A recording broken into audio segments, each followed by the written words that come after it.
हर रात आपके खर्राटे सिर्फ दूसरों की नींद नहीं, आपकी जिंदगी बर्बाद कर रहे हैं। जब आप सोते हैं और सांस रुकती है, आपके शरीर की ऑक्सीजन गिरती है।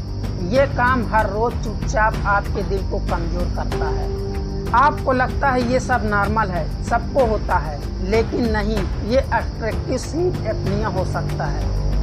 एम्स की रिपोर्ट कहती है ऐसे मरीजों को हार्ट अटैक का खतरा 2 गुना होता है।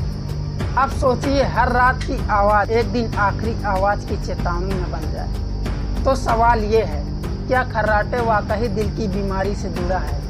और कौन सी गलती है जो हम रोज करते हैं? इसका जवाब जानने के लिए देखिए अगला पार्ट, खर्राटे कैसे दिल पर सीधा वार करता है।